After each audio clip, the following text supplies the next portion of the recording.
Hey there, welcome to My Green Pets. I'm William Green. It is another hot week here in Colorado. Not as hot as some of the places around the country. Orchid collection and other plants looking pretty good. So we'll have a look at what's in bloom. What else is going on here? I think the star of the show right now and for the next few weeks is going to be this Cattleya maxima. Lots of flowers. Haven't bothered to count them. Nice kind of sweet, spicy fragrance, and it's got some more buds on the way. You can see some down here. So that's going to be nice. Bulbophyllum medusae, just like I told you last week, by the time this video was made this week, the flower has already dried up. And I said I was going to take some video of it, but I didn't. But I did take some, a couple pictures of it. And what's exciting is that the other medusae that I have with the speckled, this is the speckled form, has got buds on it as well. 2 spikes pushing out on that, so that's going to be great. I haven't bloomed this one yet, just got it last year. And this is a piece of the plant that was named Miami, and Miami was awarded by Jones and Scully. Got it awarded back in like 1981, I think. So this clone's been around for a long time. Very happy to have it. Jones and Scully was an orchid nursery that's no longer around. And then the excitement is building for Catasetum season. The 2 Cycnoches that I have in spike are really starting to show their stuff. Look at this. Cycnoches cooperi and Cycnoches fire embers both have begun the downward descent with their flowers here, and that's going to be super exciting. I cannot wait to see these bloom. Cooperi bloomed last year and had, I think 9 flowers last year, but we might get close to doubling that this year, so that's great. And then Fire Embers, I just got that towards the end of last year, and have no idea what these flowers are going to look like, so that's going to be very cool. And then Sunset Valley Orchids, I haven't seen their newest list out yet, but there's supposed to be some more Cycnoches on that new, the second list that's supposed to be coming out. I don't know when, soon, hopefully, but I'm looking for some specific Cycnoches on there that hopefully Fred will be listing. Got another Cycnoches here. This is Bronze Vixen. Don't see any spikes on Bronze Vixen yet. We also have Varsavicii over here, which is getting really nice and large. And I think these are supposed to bloom later in the season. So still got a ways to go, and I'm really looking forward to seeing some flowers on that before the end of the year, I'm hoping. And smelling the fragrances as well. Alright, well, that is just about all I have to show you for the tent. And I'm going to go ahead and show you my Clivia and Phalaenopsis again, and then that'll be it for this short update. Let's go have a look. Okay, over here on the windowsill, we've got Clivia miniata with its second bloom in 2 months, which is great. A lot of people say, mine never blooms. The only advice I can give is that all the grow guides online say that these plants need a cold winter. And if you're growing indoors, you probably need to keep it pretty dry as well when it's cold so the roots don't rot.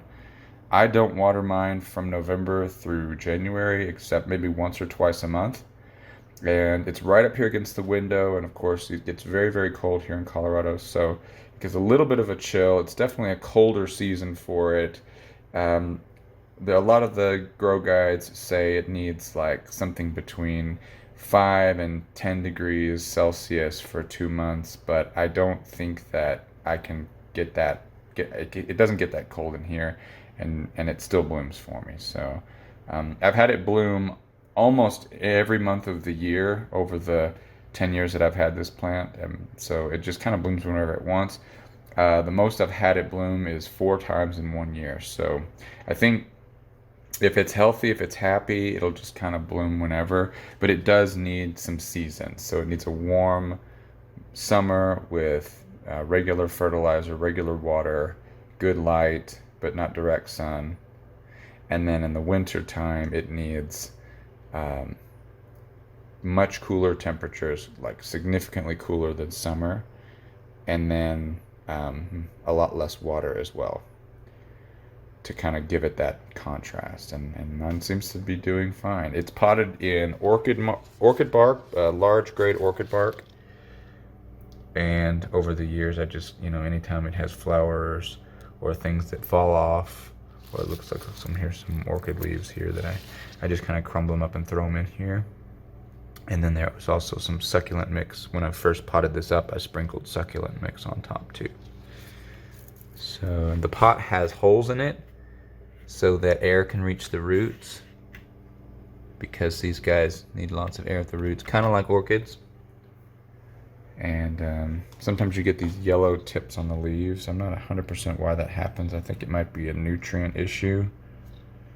Maybe the plant is trying to pull nutrients to grow flowers, and if it's not getting enough, maybe not enough fertilizer.